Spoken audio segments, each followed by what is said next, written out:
हम लोग फॉरेस्ट के सभी स्टेक होल्डर्स की बात कर चुके हैं, लेकिन अब हम लोगों को देखना पड़ेगा कि इन सभी स्टेक होल्डर्स के क्या गोल हैं फॉरेस्ट को लेके। हम सब जानते हैं कि जितने भी इंडस्ट्रियलिस्ट हैं उनको बहुत ही नॉमिनल रेट पे जो फॉरेस्ट रिसोर्स है वो यूज़ करने दिया जाता है। उससे बिल्कुल उल्टी तरफ जो फॉरेस्ट या वहाँ के आसपास के एरिया के लोकल लोग हैं, विलेजर्स हैं, उनको गवर्नमेंट ज़बरदस्ती उनकी जगह से हटाना चाहती है। और इसी का रिजल्ट था चिपको आंदोलन। 1970 में गढ़वाल के रैनी विलेज में ये जो आंदोलन था ये शुरू हुआ था। इसमें एक लोकल कॉन्ट्रैक्टर को बहुत बड़े फॉरेस्ट एरिया को काटने के कॉन्ट्रैक्ट्स मिले थे, लेकिन वहाँ के लोगों ने उस जंगल को बचाने के लिए एक आंदोलन शुरू किया, जिसमें उन सब लोगों ने, उस गांव के हर एक इंसान ने एक एक ट्री को हग किया और वहाँ पे कहा कि अगर वो लोग पेड़ को काटना चाहते हैं, ट्रैक्टर को इसी हालत में उन पेड़ों को काटना पड़ेगा।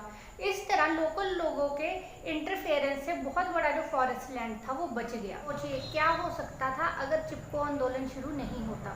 उस जंगल को काट दिया जाता और फिर उसके रिप्लेनिशमेंट के चांसेस जो थे वो मिनिमल हो जाते, और इस तरह से उस जंगल के बच जाने से जो चिपको मूवमेंट थी वो बड़ी ही तेज़ी से पूरे देश में फैल गई। इससे हम लोगों को एक चीज़ पता चलती है कि जो लोकल बॉडीज़ हैं, लोकल लोग हैं जंगलों के आसपास के एरिया के, अगर उनको हम लोग फॉरेस्ट रिसोर्स यूज़ करने दें तो वो बहुत ज़्यादा बेहतर तरीके से उनको मेंटेन कर सकते हैं। लेकिन अब इससे सवाल ये उठता है कि अगर हम लोग फॉरेस्ट रिसोर्स को पूरी तरह से इन लोकल लोगों के ऊपर छोड़ दें तो क्या फिर हम लोगों को अपनी डेवलपमेंट के लिए जो नेचुरल रिसोर्सेज की नीड है हम लोग वो पूरी कर पाएंगे? क्या हम लोग डेवलपमेंट कर सकते हैं बिना नेचुरल रिसोर्सेज के? तो ये भी पॉसिबल नहीं है। इसीलिए एक नया कॉन्सेप्ट ओरिजिन में आया जिसको बोला जाता है सस्टेनेबल मैनेजमेंट। सस्टेनेबल मैनेजमेंट का मतलब क्या है कि अपने रिसोर्सेज को इस तरह से यूज़ करना जिससे कि जो मॉडर्न मैन है उसकी भी नीड्स पूरी हो और जो हमारे रिसोर्सेज हैं वो भी प्रिजर्व्ड रहें, कंजर्व्ड रहें। तो इस तरह से अपने रिसोर्सेज को मैनेज करने को बोला जाता है सस्टेनेबल मैनेजमेंट। हमारा टॉपिक है सस्टेनेबल मैनेजमेंट। लेकिन अगर उससे पहले अभी तक अगर आप लोगों ने हमारे चैनल को सब्सक्राइब नहीं किया तो हमारे चैनल पार्कवे एजुकेशन को सब्सक्राइब ज़रूर करें ताकि आपको इसी तरह की और यूज़फुल वीडियोज़ मिलती रहें। तो चलिए अब हम लोग सस्टेनेबल मैनेजमेंट की डेफिनेशन से शुरू करते हैं और समझते हैं कि सस्टेनेबल मैनेजमेंट जो है होती क्या है। Sustainable management.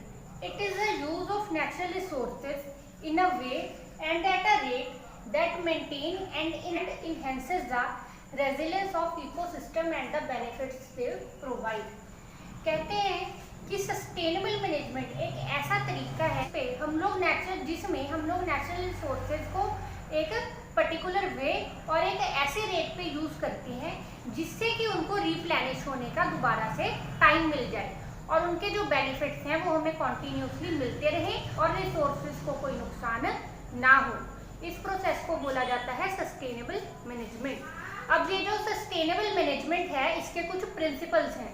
तो सबसे पहला प्रिंसिपल है अडेप्टिव मैनेजमेंट। अडेप्टिव मैनेजमेंट का मतलब क्या है कि जब भी हम लोग कोई भी नेचुरल रिसोर्स को यूज़ कर रहे हैं तो उसके लिए हम लोगों को जितना भी अडेप्टिव होना पड़े हम हो जाए। जो भी हमें चेंजेस लाने पड़े अपने काम करने के तरीके में वो लाएं ताकि हम लोग अपने नेचुरल रिसोर्स को कंजर्व कर सकें और प्रिजर्व कर सकें। हमारा दूसरा प्रिंसिपल है सस्टेनेबल मैनेजमेंट का स्केल। स्केल का मतलब क्या है कि हम लोगों को डिसाइड करना पड़ेगा कि हम लोगों को सस्टेनेबल मैनेजमेंट जो है कितने एरिया में करनी है, किस जगह से हमें शुरू करनी है और किस एक्सटेंट तक हम लोगों को वो करनी है। Principle of sustainable management is collaboration. Collaboration का मतलब क्या है कि कोई भी अकेली ऐसी बॉडी नहीं है जो सस्टेनेबल मैनेजमेंट के प्रिंसिपल को आगे लेके जा सके। सस्टेनेबल मैनेजमेंट के लिए ज़रूरी है कि बहुत सारी local bodies, government organisations, NGOs जो हैं आपस में कोलैबोरेशन करें, एक साथ आए काम करने के लिए ताकि हम लोग अपने नेचुरल रिसोर्सेज को प्रिजर्व कर सकें। हमारा फोर्थ प्रिंसिपल है पब्लिक पार्टिसिपेशन। पब्लिक पार्टिसिपेशन जो है बहुत ज़रूरी है सस्टेनेबल मैनेजमेंट के लिए। एग्जाम्पल थी हमारी चिपको मूवमेंट। इसके अलावा एक और बहुत बड़ी हम लोगों को एक एग्जाम्पल देखने को मिलती है जहाँ पे पब्लिक पार्टिसिपेशन से हम लोग अपने रिसोर्सेज को डेवलप कर पाए हैं, मेंटेन कर पाए हैं, वो हम लोगों को मिलती है वेस्ट बंगाल से। वेस्ट बंगाल के साउथ वेस्टर्न जो डिस्ट्रिक्ट्स हैं उनमें एक साल फॉरेस्ट है। 1972 के अराउंड वहाँ की जो गवर्नमेंट थी उसने वहाँ से लोकल लोगों को हटाना शुरू कर दिया और इसके लिए उसने फोर्स को भी यूज़ किया, जिसकी वजह से ही आज जो हम लोग नक्सली आंदोलन देखते हैं वो ओरिजिन हुआ। वहाँ पे पुलिस और लोकल लोगों की झड़प की वजह से ही जो नक्सलाइट मूवमेंट है वो स्टार्ट हुई। लेकिन जैसे ही लोकल लोगों को वहाँ से हटाया गया, वो जो जंगल थे, वो फॉरेस्ट थे, वो डिग्रेड होने शुरू हो गए और गवर्नमेंट के पास कोई ऐसा तरीका नहीं था जिससे उसको मैनेज कर सके। गवर्नमेंट की इस प्रॉब्लम का सल्यूशन दिया एक फॉरेस्ट ऑफिसर AK बनर्जी ने। उन्होंने जो है लोकल लोगों की पार्टिसिपेशन को जो है हामी भरी जंगल की मैनेजमेंट के लिए और लोकल लोगों को, वहाँ के विलेजर्स को जिम्मेदारी दी कि वो वहाँ के जंगलों का ख्याल रखें और उसके बदले में लोकल लोगों को वहाँ से हार्वेस्ट, सिल्वीकल्चर, फॉडर और फ्यूल के तौर पे जो मिलता था उससे उन लोकल लोगों को भी बेनिफिट होता था। तो इस तरह से लगभग 1272 हेक्टेयर जो जंगल था, जो कि पूरी तरह से डिग्रेड हो गया था, वो फिर से हरा भरा हो गया। अब इन दो एग्जाम्पल्स, चिपको आंदोलन और साल फॉरेस्ट के एग्जाम्पल से हम लोगों को पता चलता है कि जो लोकल लोगों की पार्टिसिपेशन है वो कितनी ज़रूरी है अपने रिसोर्सेज को रिप्लेनिश करने के लिए।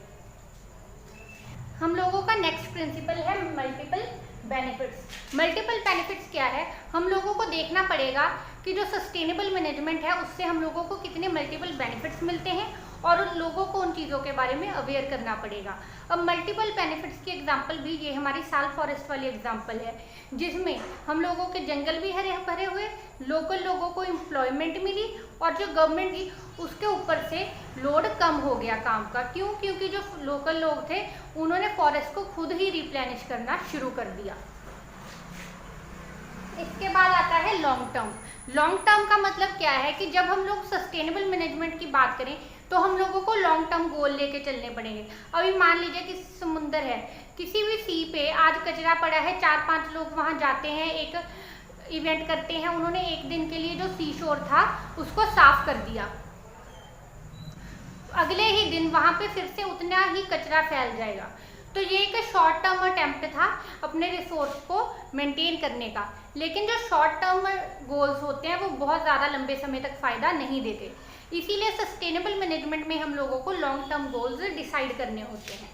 इसके बाद आता है प्रिवेंटिव एक्शन। प्रिवेंटिव एक्शन का मतलब है कि हम वो सारे एक्शंस लें जो ज़रूरी हैं अपने फॉरेस्ट को प्रिजर्व करने के लिए। मान लीजिए ऐसी कोई भी ह्यूमन एक्टिविटी है जो किसी रिसोर्स को नुकसान पहुंचा रही है, तो हमें उसी टाइम वो बंद करनी पड़ेगी। तो इस तरह से जो भी ज़रूरी प्रिवेंटिव एक्शंस है अपने रिसोर्सेज को मैनेज करने के लिए, वो हम लोगों के लिए ज़रूरी है कि वो हम लोग करते रहें। उसके बाद आ जाते हैं बिल्डिंग रेजिलियंस। रेजिलियंस का मतलब है किसी भी चीज़ की कैपेसिटी को वो कितनी जल्दी ओवरकम कर सके, कितनी जल्दी से वो रीफ्लरिश हो सके, कितनी जल्दी से रीप्लेनिश हो सके। ये ज़रूरी है कि हम लोग अपने नेचुरल रिसोर्सेज की रेजिलियंस को मेंटेन रखें। हम लोग सब जानते हैं कि जो हमारा इकोसिस्टम है उन्हें खुद से अपने आप को मेंटेन करने की कैपेसिटी है। Human activities day by day increase हो रही हैं फॉरेस्ट में, ओशन में। उनकी वजह से ये जो हमारा इकोसिस्टम है उसका बैलेंस खराब होता जा रहा है, उसकी जो रेजिलियंस कैपेसिटी है वो लो होती जा रही है। इसके लिए ज़रूरी है कि हम लोग उसकी रेजिलियंस को बिल्ड करें। हम लोग अपनी पिछली videos human dependence on natural resources में पढ़ चुके हैं कि कितने ज़रूरी है नेचुरल रिसोर्सेज ह्यूमंस के लिए। कोई भी सोसाइटी तब तक डेवलप नहीं कर सकती, फ्लरिश नहीं कर सकती, अगर उसमें जो नेचुरल रिसोर्सेज हैं वो फ्लरिश नहीं कर रहे। हमारी लाइफ के हर एक एस्पेक्ट के लिए कि नेचुरल रिसोर्सेज जो हैं वो अच्छे से डेवलप करें, ग्रो करें, हम लोग उनको प्रिजर्व करें। अगर हम लोग चाहते हैं कि हमारी आने वाली जनरेशन्स को भी जो है आसानी से ज़िंदगी जीने का मौका मिले, तो ज़रूरी है कि उनको वो सारे के सारे नेचुरल रिसोर्सेज भी मिले जो हमें मिले हैं। लेकिन अब हम लोगों को अपने नेचुरल रिसोर्सेज जो हैं वो कंजर्व करने की ज़रूरत है, जिसका एक ही तरीका है, वो है सस्टेनेबल मैनेजमेंट। सस्टेनेबल मैनेजमेंट को हमें समझना होगा और अपनाना होगा, ताकि हम लोग अपने रिसोर्सेज को प्रिजर्व करें, कंजर्व करें। इससे जुड़ी अगर आप लोग दूसरी वीडियोस देखना चाहते हैं तो उनके लिंक डिस्क्रिप्शन बॉक्स में दिए हुए हैं। फेसबुक पेज, इंस्टाग्राम पेज और टेलीग्राम चैनल के लिंक भी डिस्क्रिप्शन बॉक्स में दिए हुए हैं। अगर आप लोगों का कोई भी सवाल है तो वो कमेंट सेक्शन में ज़रूर लिखें। अगर आप लोगों को वीडियो अच्छी लगी हो, यूजफुल लगी हो, तो वीडियो को लाइक करें और हमारे चैनल को सब्सक्राइब ज़रूर करें। और अगर आपके पास कोई नया आइडिया है या कोई टॉपिक है जिसके बारे में वीडियो आप चाहते हैं तो वो भी हमें ज़रूर लिखें।